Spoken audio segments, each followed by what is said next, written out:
चलिए दोस्तों, आज हम लोग atomic structure and chemical bounding के बारे में देखने वाले हैं। यह जो क्लास है वो अप्लाइड केमिस्ट्री का है। देखिए, एटॉमिक स्ट्रक्चर यानी परमाणु संरचना, हिंदी में बोले तो परमाणु संरचना, एंड यानी और केमिकल बाउंडिंग यानी रासायनिक बंधन। रासायनिक बंधन, परमाणु बंधन, परमाणु संरचना और रासायनिक बंधन के बारे में चर्चा करना है। इसमें हम लोग चलिए तो शुरू करते हैं। देखिए, इस चैप्टर को पढ़ने के लिए आपके पास एक चीज जो मुख्य है वो रहनी चाहिए, जिसका नाम है periodic table. Periodic table, periodic table जिसको हिंदी में आप लोग कहते होंगे आवर्त सारणी। आवर्त सारणी, आवर्त सारणी यानी पीरियोडिक टेबल हमारे पास है। बहुत बुक के अंदर वो दब गया था, जिस कारण से काफी खराब हो चुका है। दिखाते हैं आप लोग को। ये वाला आपके पास होनी चाहिए ताकि इस चैप्टर को हाथ पैर तोड़ के आप समझ सके, पूरा हड्डी गुड्डी निकाल के समझना है। तो ये जो है पीरियोडिक टेबल आप लोग के पास होनी चाहिए। यह हिंदी में है मेरा वाला, इंग्लिश में भी था लेकिन वो घर पे है, साटा हुआ है दीवार पे। तो ये जो है हिंदी में है, तो ऐसा आप लोग के पास होनी चाहिए। इसमें क्या है कि जितना भी तत्व होते हैं यानी एलिमेंट वगैरह होते हैं, उसके बारे में हम लोग जान सकते हैं। इसमें जानना भी उसी के बारे में है। तो चलिए शुरू करते हैं परमाणु संरचना से, यानी एटॉमिक स्ट्रक्चर।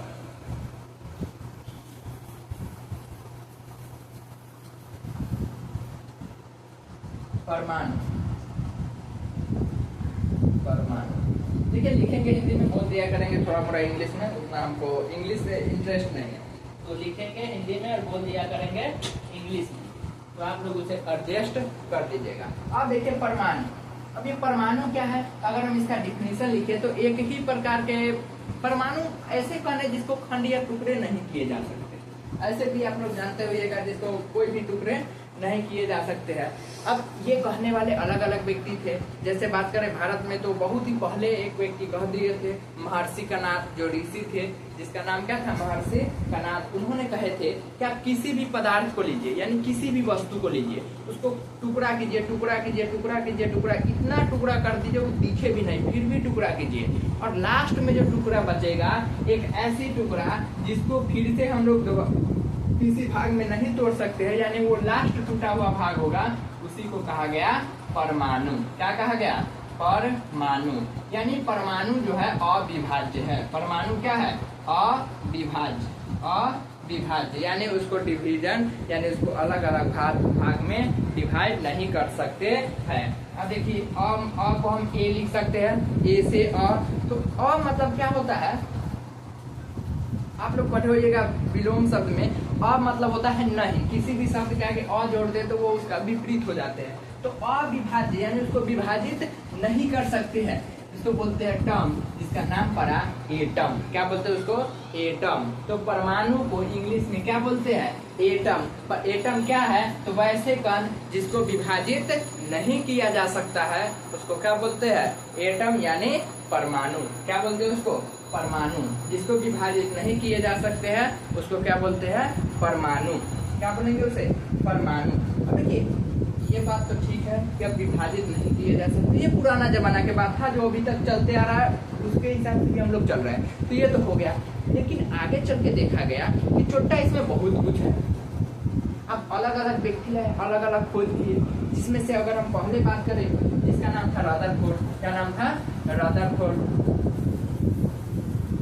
Rutherford, Rutherford. ये रदरफोर्ड जो थे ना, इन्होंने क्या किया? सोना के परमाणु लिए। किनके परमाणु लिए? सोना का।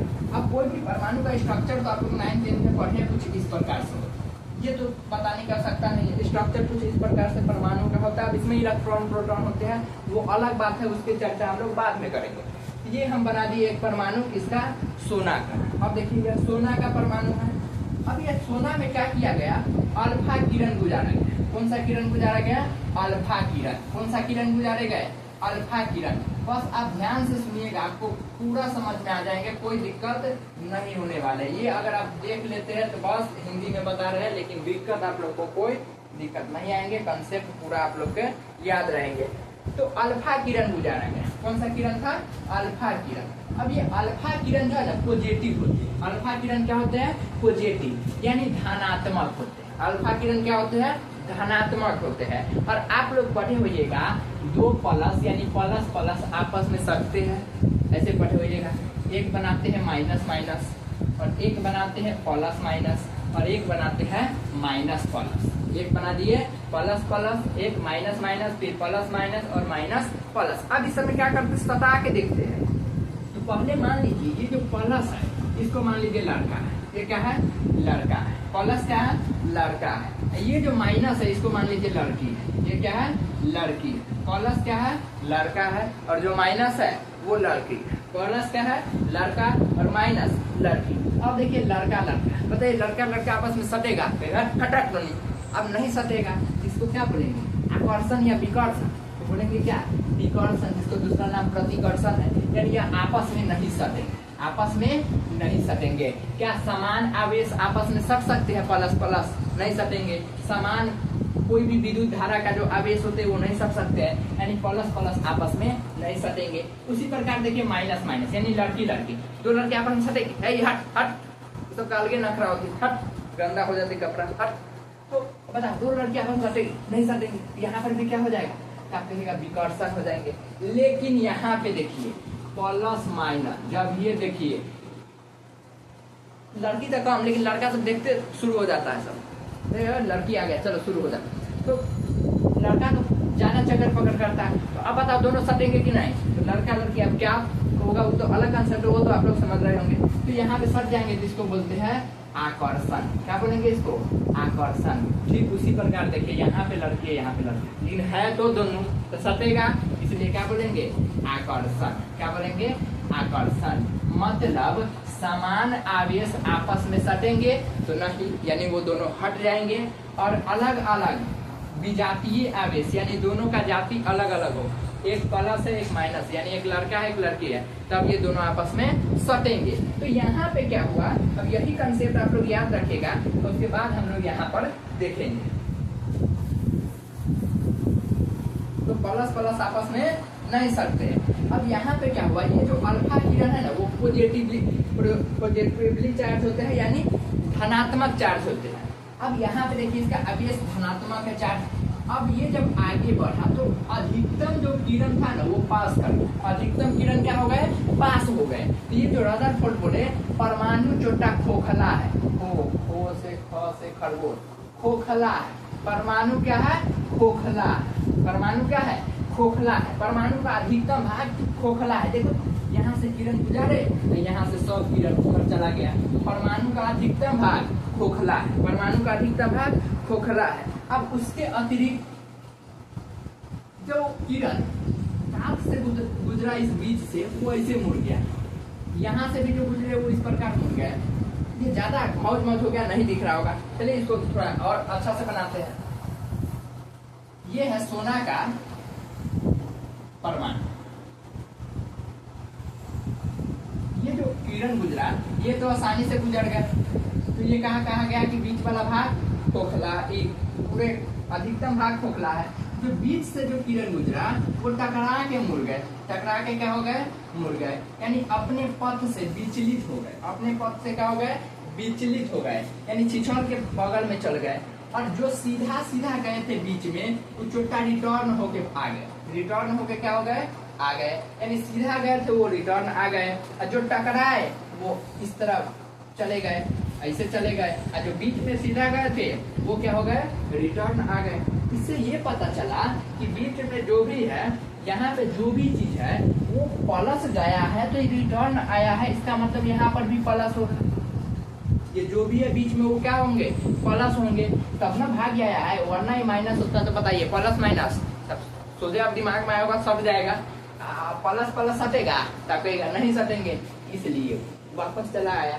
इसका मतलब है कि परमाणु के बीच में कुछ हो वो अलग मैटर है, लेकिन धनात्मक होंगे या ऋणात्मक होंगे? तो आप कहिएगा धनात्मक होंगे। क्या होंगे? धनात्मक। रदरफोर्ड ने इसका नाम रखे नाभिक। क्या रखे? नाभिक। न्यूक्लियस बोलते शायद इंग्लिश में। क्या नाम रख दिए इसका? नाभिक रख दिए। तो नाभिक जो परमाणु के बीच में होते हैं। नाभिक कहाँ होते हैं? परमाणु के बीच में। बताइए यहाँ तक में कोई दिक्कत? अब अलग अलग वैज्ञानिक आते गए, अलग अलग चीजों का खोज होते गए। अब कब हुए ये इतना आप लोग को नहीं जानना है, पर जो कहानी बता रहे हैं उतना याद रखिएगा। अब कोई कभी बोले कि हाँ 1903 में ये एक्सपेरिमेंट हुआ था, 1909 में ये हुआ, 1913 में ये हुआ, तो आप लोग बैठा लीजिएगा। हम भी नहीं बताएंगे कब हुआ था। 1909 में हुआ, 1903 में क्या हुआ, 1913 में क्या हुआ, हम भी नहीं बताएंगे कब कहिया क्या हुआ। आप लोग को खुद से कभी भी सुनिएगा किसी के मुंह से, कंसेप्ट सीधा समझ में आएगा उस समय, और आप लोग को याद आ जाएगा। ओ छोटा रदरफोर्ड जो है 1900 कितना में काम किया, तब समझ में आएगा। तो ये कंसेप्ट याद रखेगा कि ये रदरफोर्ड द्वारा किए गए। वो अकेले नहीं किए थे, रदरफोर्ड या एक्सपेरिमेंट अकेले नहीं किए थे, वो कॉलेज में पढ़ाते थे, केमिस्ट्री का मास्टर थे। अब हुआ क्या, उनका कुछ बच्चे भी थे, जब स्कूल से छुट्टी हो जाते थे तो वो सब मिल के आपस में वहाँ पे लैब में प्रयोग करते थे। उसी दौरान यह एक्सपेरिमेंट किया गया। अब ये सोच रहे होंगे हम लोग कि सोना के परत पर क्यों किए गए, तो कई कारण थे। सोना का जो तन्यता होते हैं वो बहुत कम होते हैं। अब तन्यता क्या होते हैं, तो किसी भी चीज को जो तार में बनाने की प्रवृत्ति होती है, या किसी धातु को तार में जो ढाला जा सकता है, जितना अच्छा जल्दी जितना लंबा जिसको ढाला जा सके उसको तन्यता बोलते हैं। 1 ग्राम सोना, 1 ग्राम सोना को हम लोग 2 किलोमीटर तक तार बना सकते हैं। 1 ग्राम सोना से हम लोग 2 किलोमीटर तक की तार बना सकते हैं। उस हिसाब से सबसे ज्यादा तन्यता किसका है? सोना का। यानी सबसे ज्यादा पतला कौन हो सकता है? सोना हो सकता है। इसलिए जो एक्सपेरिमेंट किया गया वो किस पे किया गया था? सोना के चादर पर, सोने के चादर पर। आप सोने वाला चादर नहीं समझिएगा, सोना जो गोल्ड है उसके चादर पे किए गए थे। समझ में आया कि नहीं? सोना के चादर पे किए गए। अब उसके बाद कितना बात पता चला। अब खखोलने वाला तो आते हैं देहात में, देखे होइएगा। कोई मान लीजिए कोई फंक्शन हुआ, उसमें होता क्या है कि एक आदमी भाग लिए, अब वो स्टेज पे चढ़ के गाना गा रहा है, कुछ भी आई पाई पाई कुछ भी गा रहा है। अब पीछे जो बैठे लोग नौकर बटालियन सब रे रे रे क्या गा रहा है, अब पीछे से उसको हंसाएगा सब। अब वो कोशिश यही करता है कि तू हंस दे। अब आप ही लोग को क्लास में सोचे बोला दिया जाए अपना परिचय दो, ये सब बोलो, अब सबको बीच में ताक के बोलिए तो हदम हड़बड़ा जाएगा, एकदम समझ नहीं आता क्या करेगा, दिमाग माग सब काम करना बंद, एकदम दिल का लगेगा धड़कन रुक गया, एकदम रोंगटा खड़ा हो जाता है, एकदम ऐसा लगेगा जैसे मुंह का पानी सूख गया। अब ले अब थरथराना पसीना निकलना। कोई इसमें हंसा दिया तो अलग ही बात है, अब हंसते रह जाएगा। अब मुझे आपके हंसने लगा, अब सर जी देख रहे हैं, अब वो बोल रहे हैं बोलो कुछ, आप ले आप बोल रहे हैं, फिर से देखा फिर से हंसने लगा। तो इसमें दिक्कत कर देता है सब। मतलब जो आया बोलने के लिए उसका बात नहीं सुनेगा सब, उसको खपरेगा। अब मान लीजिए कोई डांस करना है, कहेगा उससे अच्छा हम ही नाच देंगे, और नाचने के लिए बुलाओ उसको, अपने हंसने लगेगा। वही हाल है। तो कुछ भी होता है तो खखोरने वाला बहुत होते हैं। यही हुआ यहाँ पर भी, खखोरने वाला था। अब जो परमाणु था इसको लोग खखोरना शुरू किए। खखोरना मतलब होता है पता लगाना, क्या कुछ तो गड़बड़ है दया। वही गड़बड़ को पता लगाने के लिए अलग अलग वैज्ञानिक आए, जिसमें से एक थे जे थॉमसन। एक कौन थे? J Thomson. उसने देखे कि परमाणु के बाहर, परमाणु के अंदर कक्षा है, उसमें कुछ घूम रहा है। उसमें कुछ क्या हो रहा है? घूम रहे हैं। अब वो जो घूम रहा है वो उसका नाम दिए इलेक्ट्रॉन। क्या नाम दिए? इलेक्ट्रॉन। क्या नाम दे दिए? इलेक्ट्रॉन। और इलेक्ट्रॉन का जो चार्ज होते हैं वो माइनस होते हैं। इलेक्ट्रॉन का चार्ज क्या होते हैं? माइनस होते हैं। तो वो जो कुछ घूम रहे थे उसका नाम क्या दे दिए? इलेक्ट्रॉन। तो बताइए परमाणु की जो कक्षा होती है उसमें कौन घूमते हैं? तो इलेक्ट्रॉन घूमते हैं। कौन घूमते हैं? इलेक्ट्रॉन। तो इलेक्ट्रॉन का खोज कौन कर दिए? J Thomson. इलेक्ट्रॉन का खोज कौन कर दिए? J Thomson. इलेक्ट्रॉन का खोज जे थॉमसन। और उसके बाद और आदमी खखोरना तो शुरू करते ही है। अब ये नाभिक को खखोर दिया सब। जब नाभिक खखोराया ना तो इसमें एक मिला प्रोटॉन। एक क्या मिले? प्रोटॉन। इसका खोज किए गोल्डस्टीन। प्रोटॉन का खोज कौन किए थे? गोल्डस्टीन। प्रोटॉन का खोज गोल्डस्टीन। अब ये जो प्रोटॉन था यही था धनात्मक, यानी पॉजिटिव चार्ज प्रोटॉन है। नाभिक में पॉजिटिव चार्ज कौन है? प्रोटॉन है। अब एक बाद में आया चैडविक। बाद में कौन आया? चैडविक। अभी चैडविक क्या किए? वो भी इसी को नाभिक को खखोरे और वो इसमें खोज दिए न्यूट्रॉन। वो क्या खोज दिए? न्यूट्रॉन। चैडविक क्या खोज दिए? न्यूट्रॉन। और जे थॉम्सन इलेक्ट्रॉन और गोल्डस्टीन प्रोटॉन। और इस पे जो प्रयोग कर दिए थे खोखला है, दफलना है, चिल्ला है, वो रदरफोर्ड। कौन कर दिए थे?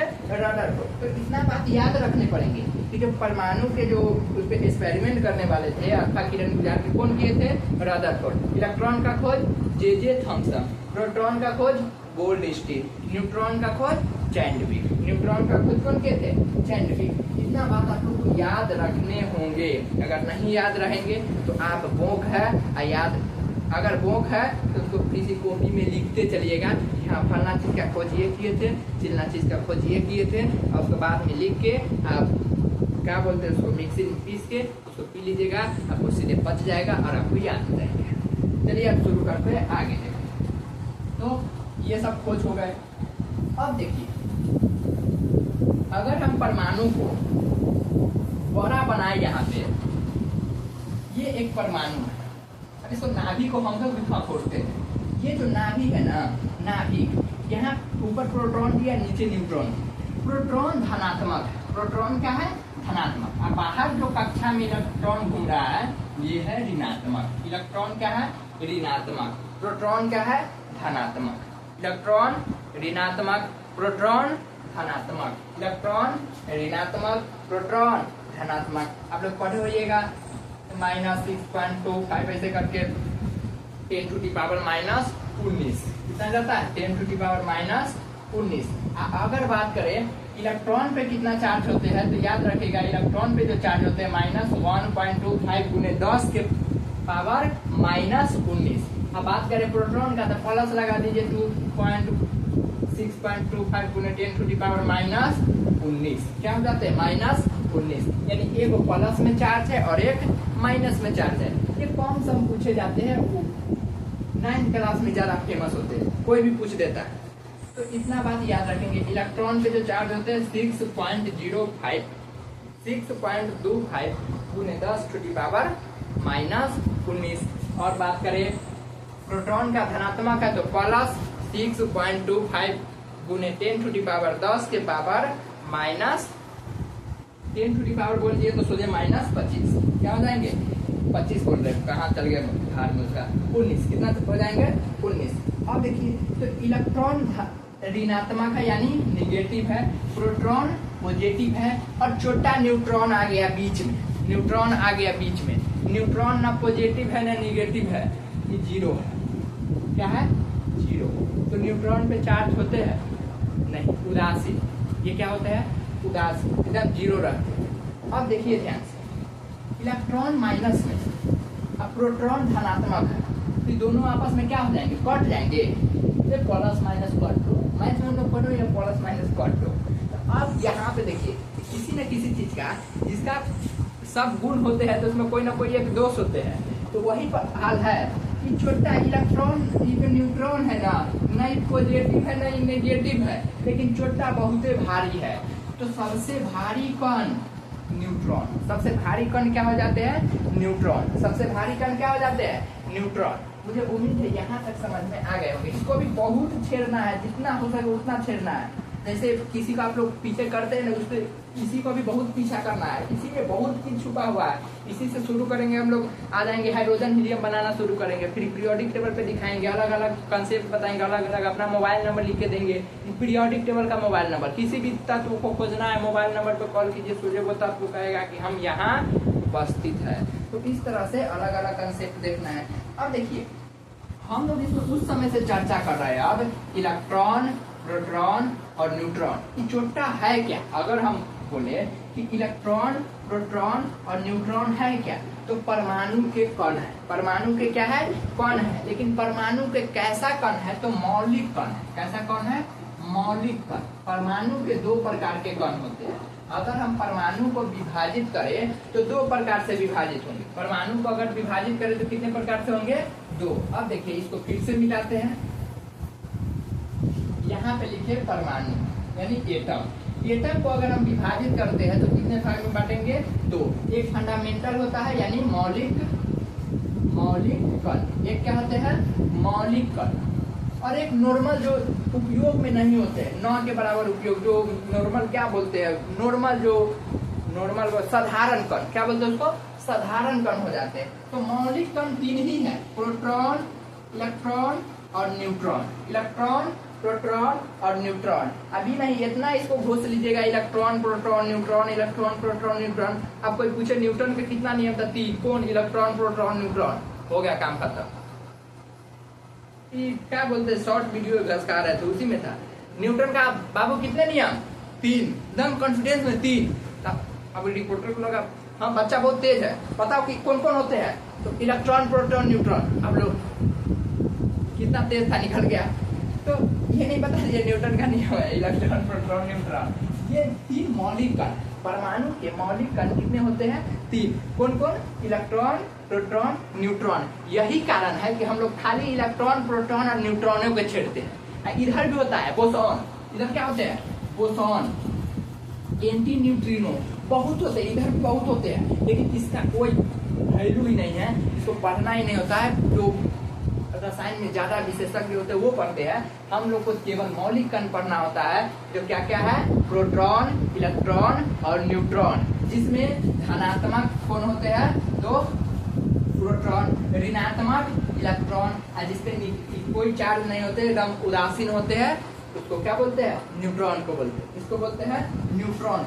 अगर बात करें कि वजन में बात करें कि किसका वजन ज्यादा है, किसका वजन कम है, तो हम कुछ इस प्रकार सजाएंगे। सबसे भारी कौन है?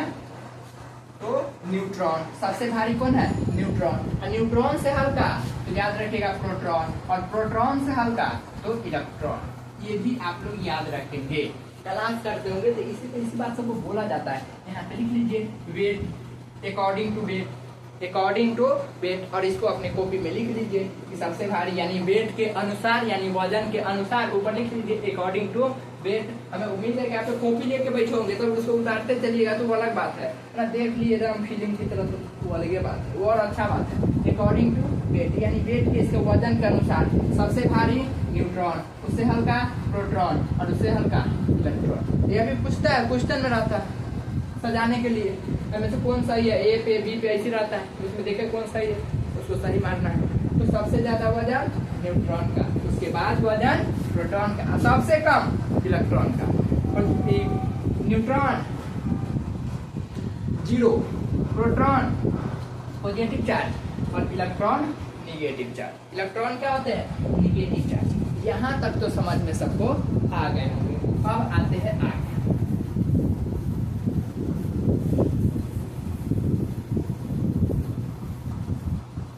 अब बात किया गया कि जैसे हाइड्रोजन, हीलियम, जितना भी तत्वों के नाम आप लोग सुनते हैं, उसमें जो परमाणु है वो किस अनुसार से सजे है, उसमें कितना, एक जो कक्षा होते हैं उसमें कितना परमाणु आ सकते हैं। तो चलिए उसको देने वाले एक व्यक्ति थे, एक नियम दिए जिसका नाम था बोर-बॉडी। इसको सोचे नील्स बोलते हैं, नील्स बोर बोलते हैं। तो बोर का जो नियम था, वो जो है बोर-बॉडी का नियम है, बोर-बॉडी उसका नियम है 2n²। क्या है? 2n²।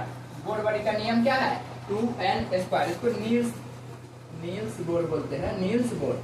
हम लोग बोर-बॉडी पढ़े थे।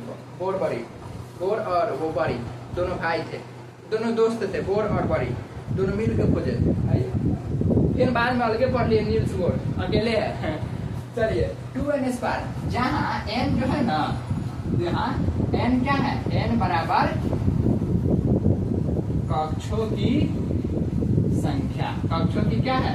संख्या। जहाँ n बराबर क्या है? कक्षों की संख्या। 2n², जहाँ n बराबर कक्षों की संख्या। n बराबर क्या है? कक्षों की संख्या। अब देखिए, चलिए हम रख के देखते हैं n बराबर 1। क्या रखते हैं? n बराबर 1, 2n²। अब देखते हैं 2 गुने n के जगह पे 1 और इसका स्क्वायर करना है। 2 गुने 1 के स्क्वायर 1 होते हैं, तो 2 एकम में 2। तो जब हम n बराबर 1 रखे तो मान कितना आया? 2 आया। अब आगे देखिए, अब रखते n बराबर 2, 2n²।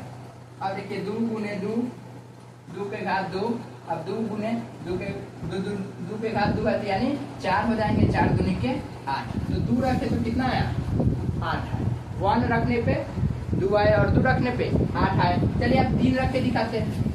n बराबर 3, 2n²। 2 गुने 3 के घात 2। अब देखिए 3 दूनी के 3 9 और 9 दूनी के 18। जब हम n बराबर 3 रखते हैं तो कितना मान आता है 18। कितना आते हैं 18। चलिए 4 रख के देखते हैं। n बराबर क्या रखते हैं 4। n बराबर 4 हट जाएगा ना जी। चलिए 2n स्क्वायर। अब देखिए 2 गुने 4 के घात 2। अब 4 के घात 2 है यानी 16 गुने 2 और 16 दूनी 32। यानी जब हम n बराबर 4 रखेंगे तो मान कितना आएंगे 32। कितना आएंगे 32। इसको आप लोग मजाक में नहीं लीजिएगा। अरे जो नील्स बोर थे ये इतना दे के गए, वास्तव में वो पूर्वक नहीं थे, वह इतना होशियार थे कि आधुनिक पीरियोडिक टेबल पे इसका इतना महत्व है जितना कि आप सोच नहीं सकते। आधुनिक पीरियोडिक टेबल पे इसका इतना महत्व है जितना आप सोच नहीं सकते हैं। इसलिए आप लोग इसको दिमाग में बैठा लीजिए कि 1 रखने पे 2 आता है, 2 रखने पे 8 आता है, 3 रखने पे 13 आता है, 4 रखने पे 32 आता है। ये आप लोग अपने दिमाग में बैठा लीजिए, क्योंकि इसका उपयोग इतना होगा जितना उपयोग आपके नाम का नहीं हुआ होगा। इसी से हम लोग सब काम करेंगे। आप लोग इलेक्ट्रॉनिक विन्यास यानी इलेक्ट्रॉनिक कॉन्फ़िगरेशन इसी के सहयोग से निकाल सकते हैं, या इलेक्ट्रॉनिक कॉन्फ़िगरेशन निकालने में भी सहायता करेंगे, बहुत से चीज़ में सहायता करेंगे। इसलिए ये याद रखिएगा कि जब हम लोग n का मान 1 रखेंगे तो 2 आएगा, जब n के मान हम लोग 2 रखेंगे तो 8 आएगा, n के मान 3 रखेंगे तो 2 8 18 आएंगे, और n के मान 4 रखेंगे तो 32 आएंगे। ये उम्मीद है सबको याद रहेंगे। चलिए इसको पहले हम मिटा के खत्म कर देते।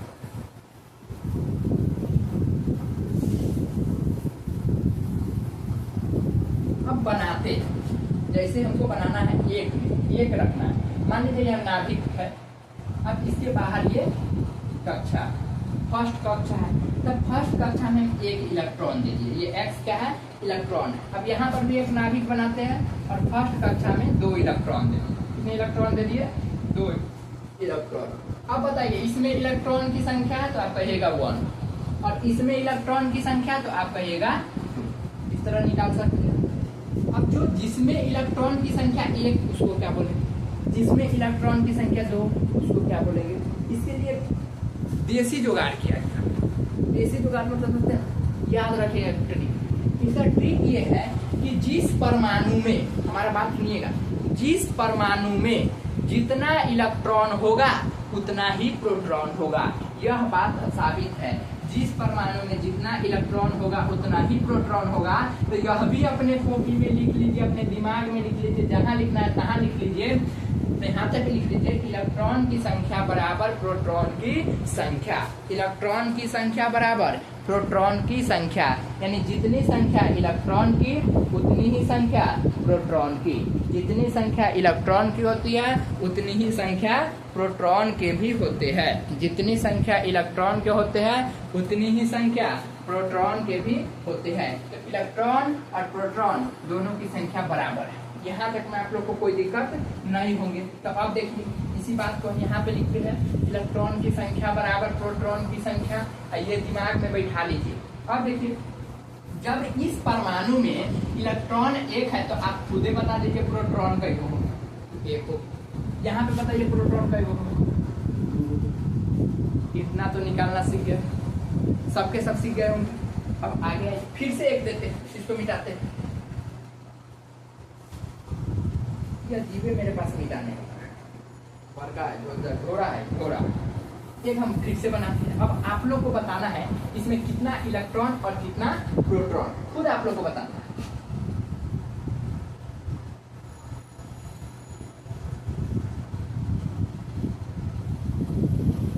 अच्छा, पहली कक्षा में हम 2 ही इलेक्ट्रॉन दिए। क्यों दिए हैं तो आप याद कीजिए, जब हम n का मान 1 रखे थे, 1 कक्षा नहीं 2 कक्षा है, तो जब हम n का मान 1 रखे थे तो कितना आया था 2 आया था। 2 रखने पे 8 आया था। यानी दूसरा कक्षा में हम कितना इलेक्ट्रॉन रखेंगे 8 गो। 1 2 3 4 5 6 7 8। अधिकतम कितना रख सकते हैं 8। अब देखिए तीसरा, यहाँ पे हम रख देते हैं 1।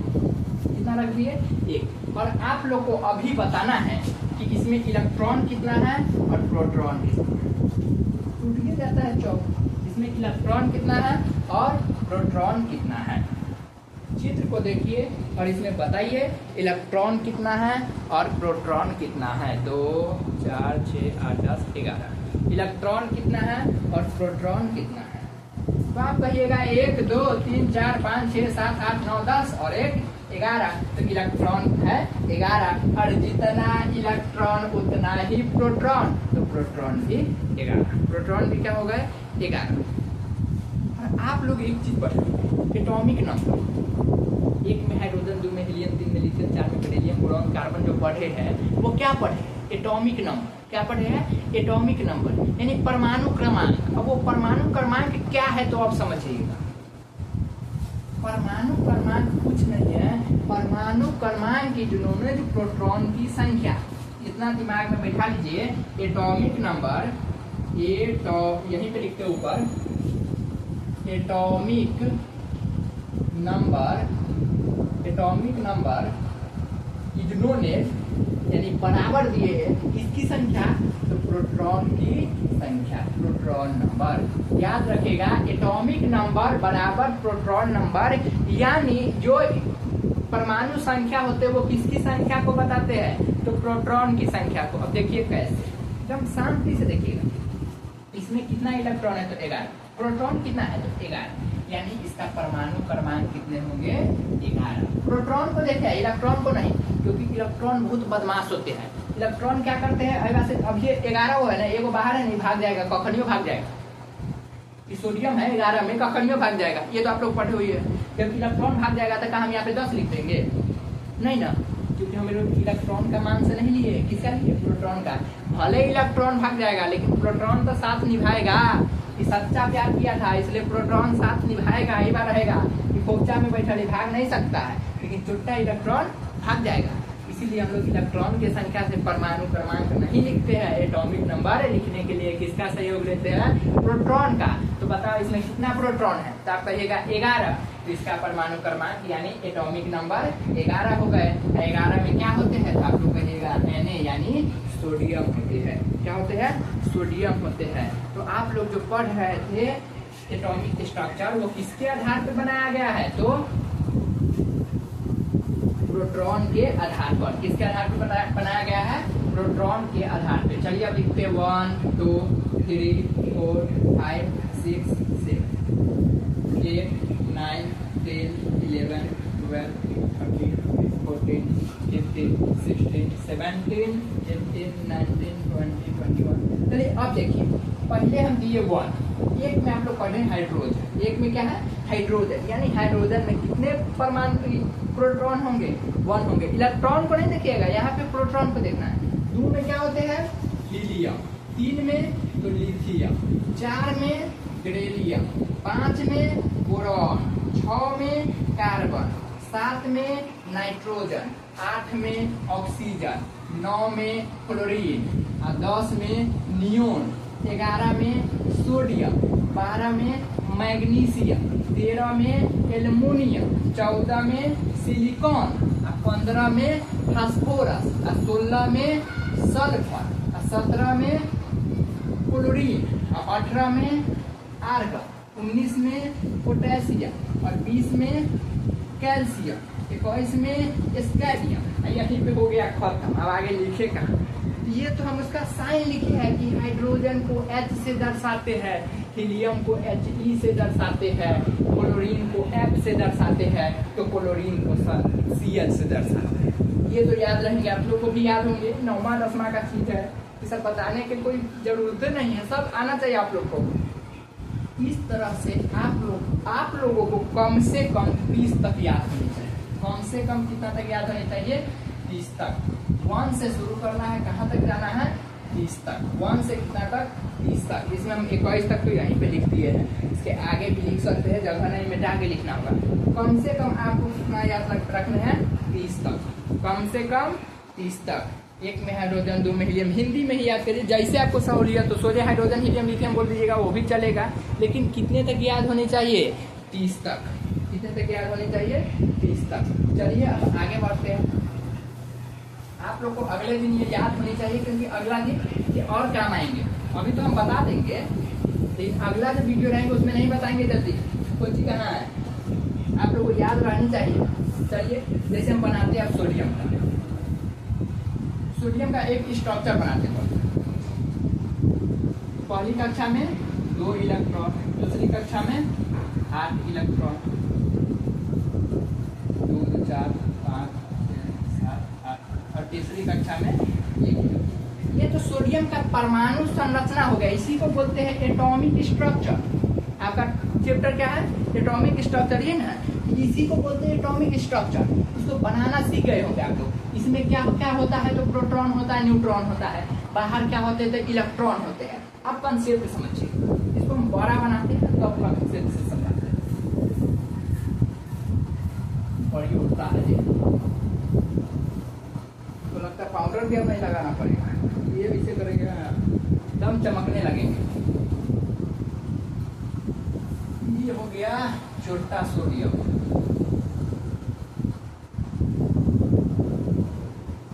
ये हो गया इसका नाम। अब पहली कक्षा में कितना इलेक्ट्रॉन? तो 2 इलेक्ट्रॉन, दूसरी कक्षा में 8 इलेक्ट्रॉन। हम इलेक्ट्रॉन को कटो क्या बोलते हैं? एक्स से ही दर्शाते हैं ताकि आप लोग को समझ में आए, दिखे भी अच्छा से। सब चीजें एक्स से दर्शाते हैं। तो ये हो गया 8 2 10 और 1 11। मान लीजिए ये कक्षा है, ये कक्षा तो है ही, इसको हम कुछ अलग कंसेप्ट से समझाते हैं। मान लीजिए कक्षा 8 है, ये कक्षा 9 है और ये कक्षा 10 है, यानी क्लास 8, क्लास 9, क्लास 10। अब ध्यान से देखिए, पहला क्लास जो 8 है इसमें कितने बच्चे हैं? तो आप कहिएगा 2 बच्चे। क्लास 9 में तो 8 बच्चे और क्लास 10 में 1 बच्चे। अब सोचिए, ये 8 क्लास के जो बच्चा है, ये लड़का को 9th क्लास के लड़की पसंद आ गई, 8 क्लास के बच्चा को 9th क्लास के लड़की पसंद आ गई। तो अब 8वां के क्लास के इस बच्चा को 9वां क्लास में आने के लिए ज्यादा पढ़ना पड़ेगा या कम पढ़ना पड़ेगा? आप लोग सोच कर बताइए। तो इसमें कहिएगा सोचने की क्या जरूरत है?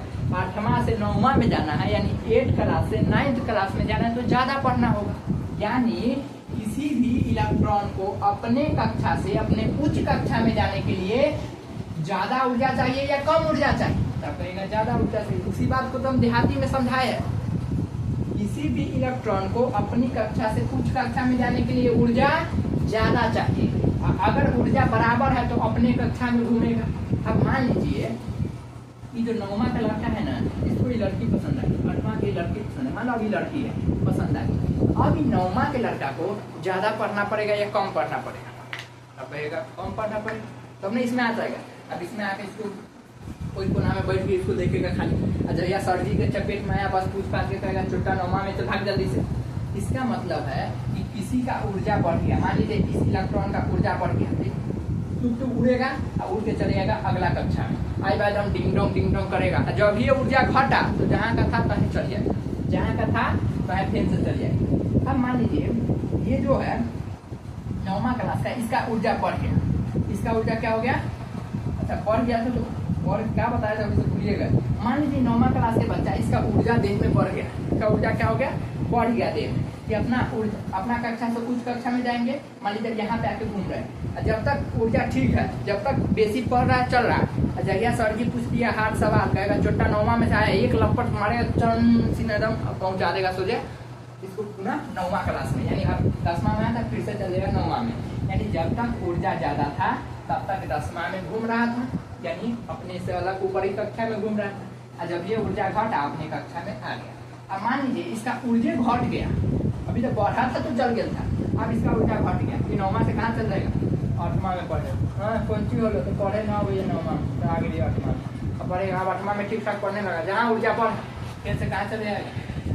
9वां में। ये छोटा इलेक्ट्रॉन ऐसे घूमता रहता है, ऊर्जा बढ़ा तो ऊपरी कक्षा में, ऊर्जा घटा तो निचली कक्षा में। अभी छोटा है वो बाहर है 10वां में, अब इसको बाहर निकलना है तो इसको ऊर्जा ज्यादा चाहिए या कम? तो आप कहिएगा ज्यादा चाहिए। इसको ज्यादा चाहिए यानी ऊर्जा चाहिए ज्यादा चाहिए, तो प्लस से दर्शाएंगे या माइनस से? आप कहिएगा प्लस। ये किसका स्ट्रक्चर है? आप कहिएगा सोडियम।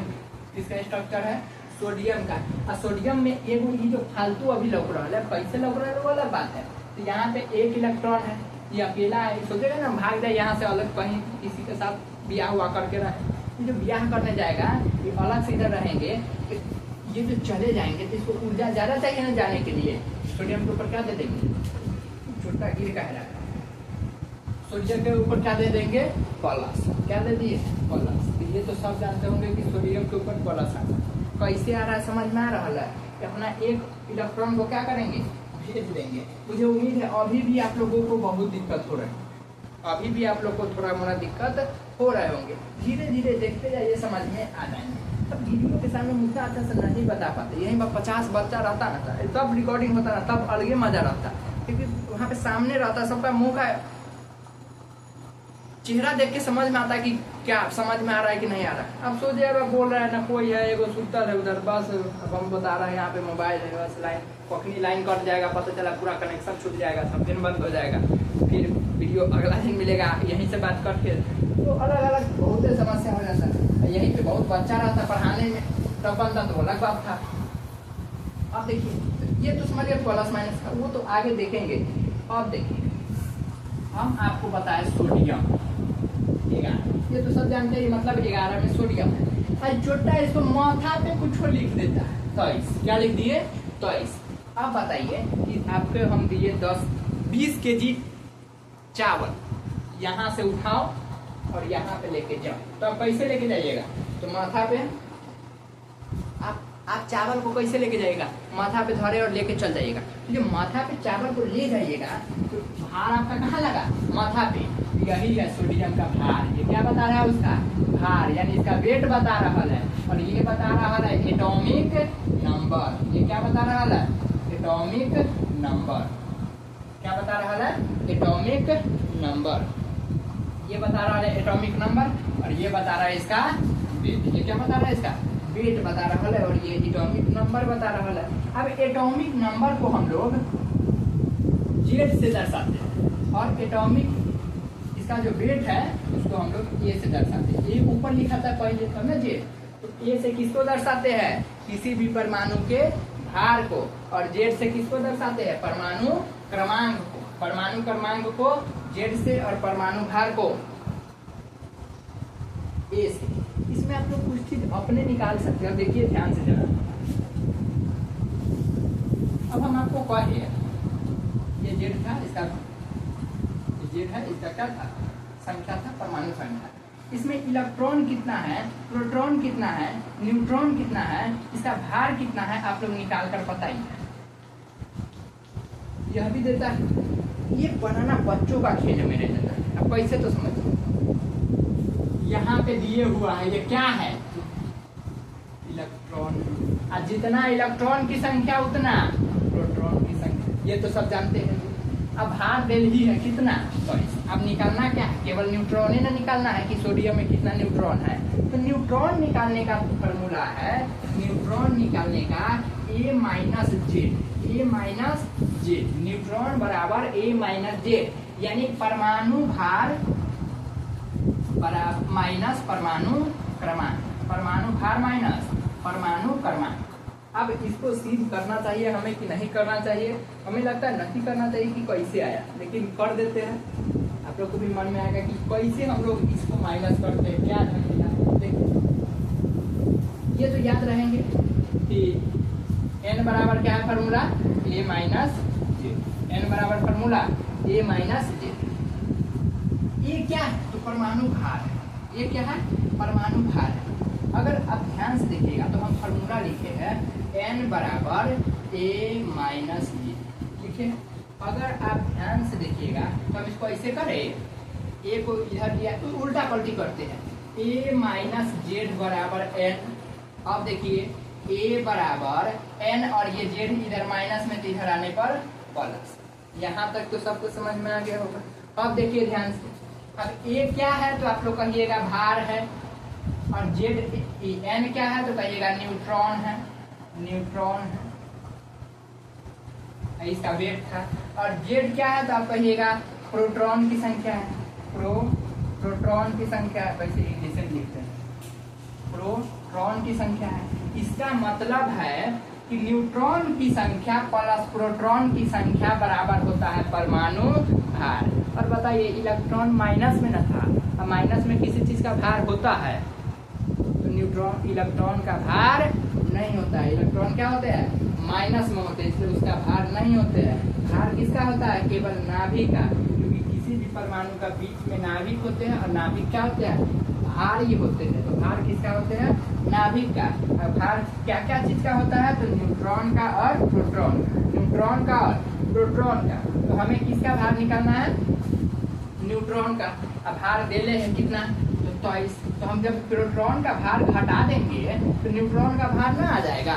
तो प्रोटॉन का भार कितना है, तो आप कहिएगा 11। 23 माइनस 11 बराबर 12। तो इसे हम क्या निकाल सकते हैं, न्यूट्रॉन निकाल सकते हैं। नहीं समझ में आया तो और कर सकते हैं। इलेक्ट्रॉन का भार नहीं होता है क्योंकि इलेक्ट्रॉन माइनस में होते हैं। भार किसका किसका होता है, तो प्रोटॉन और न्यूट्रॉन। प्रोटॉन की संख्या इलेक्ट्रॉन की संख्या, प्रोटॉन की संख्या प्लस न्यूट्रॉन की संख्या बराबर भार। दोनों का योग क्या बन जाते हैं, भार बन जाते हैं। अब जो भार बनते हैं वो माथा पे लिखाते हैं। भार कहाँ लिखाते हैं, माथा पे। अब जैसे मान लीजिए आपके पास 50 रुपया, मेरे पास 30 रुपया। आपके पास कितना रुपया, 50 रुपया, मेरे पास 30 रुपया। आप दोनों मिला के कितना रुपया, तो आप कहिएगा 80 रुपया।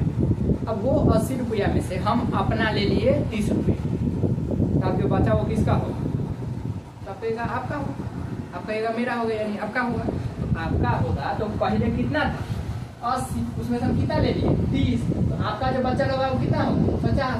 वही बात है, इसका भार कितना है 23, जिसमें से प्रोटॉन कितना है 11। तो जो बचा होगा वो किसका होगा, तो न्यूट्रॉन का। यानी इसमें से जो भार है उसमें से प्रोटॉन को घटा दीजिए तो जो बचेगा वो क्या हो जाएंगे, न्यूट्रॉन हो जाएंगे। ये कंसेप्ट यहाँ तक में थोड़ा दिक्कत आया होगा, धीरे धीरे आप लोग निकालना सीख जाएंगे।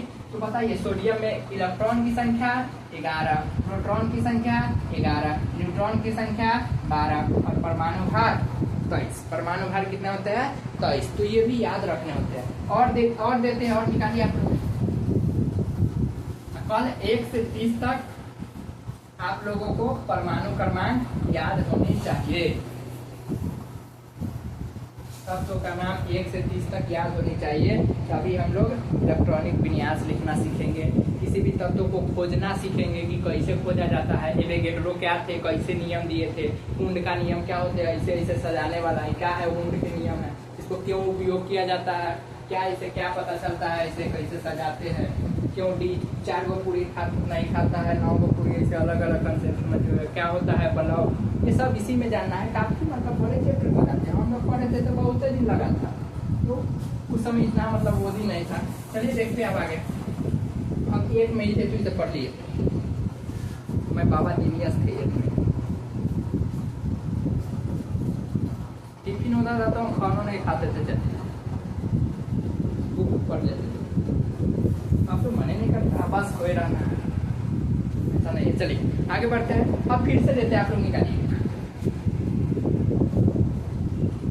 आर्गन AR40 निकालिए। आर्गन 40 आप लोग निकालिए कॉपी में फटाफट, उसके बाद हम बनाएंगे। आर्गन 40 इलेक्ट्रॉन निकालिए, प्रोटॉन निकालिए, न्यूट्रॉन निकालिए और परमाणु भार निकालिए फटाफट। फटाफट मतलब जल्दी जल्दी। इलेक्ट्रॉन कितना होगा, तो 18। इलेक्ट्रॉन की संख्या बराबर प्रोटॉन की संख्या, कितना हो जाएंगे 18। इसका भार ही है 40। अब क्या निकालना है, न्यूट्रॉन। तो जिसमें से 40 में से 18 को प्रोटॉन का था, तो न्यूट्रॉन का कितना बचा, तब कहिएगा 22। ये सब कैलकुलेशन हमको याद रखना पड़ता है। आप लोग कैलकुलेशन किए होंगे कितना है 22। अभी बड़का कैलकुलेशन थोड़ी है। अब और देते हैं Ca कैल्शियम 20 40। अब निकालिए इलेक्ट्रॉन, ये 20 है इलेक्ट्रॉन, प्रोटॉन, न्यूट्रॉन और इसका वेट।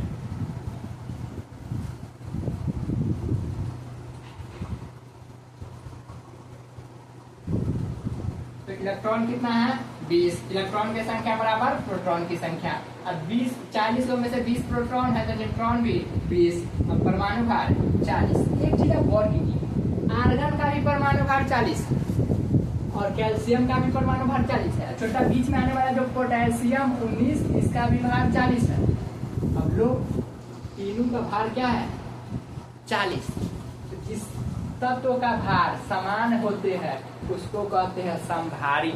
तो कैल्शियम, पोटेशियम और आर्गन तीनों क्या है, समभारिक है। तीनों क्या है, संभारिक है। ऐसे अलग अलग होते जो पढ़ना नहीं आप लोग को, ये तीनों क्या हो जाते हैं, संभारिक हो जाते हैं, आइसो वेट हो जाते हैं, यानी तीनों का वेट बराबर हो जाते हैं। इसका भी 40 है, इसका भी 40 है, इसका भी 40 है।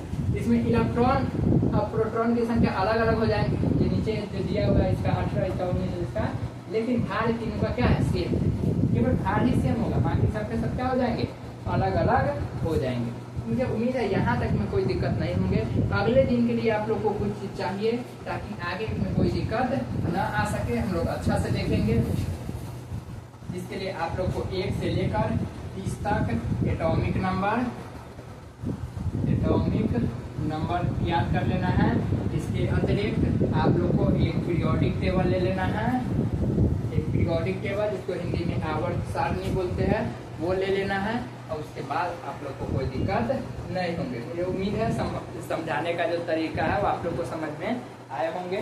तो बाकी जो अगर आप लोग को लगे कि नहीं ऐसे नहीं ऐसे बताना चाहिए, ये ऐसे नहीं ऐसे होगा, अगर आप कुछ बोलना चाहते हैं तो कमेंट में बोलिएगा, तो जल्दी नहीं देख पाएंगे। व्हाट्सएप पर भी जैसे आपको हो तो आप लोग हमें सजेशन फीडबैक दे सकते हैं कि क्या क्या नहीं करना चाहिए, क्या है, क्या भी इसमें कोई प्रॉब्लम, ये वो सब बता सकते हैं।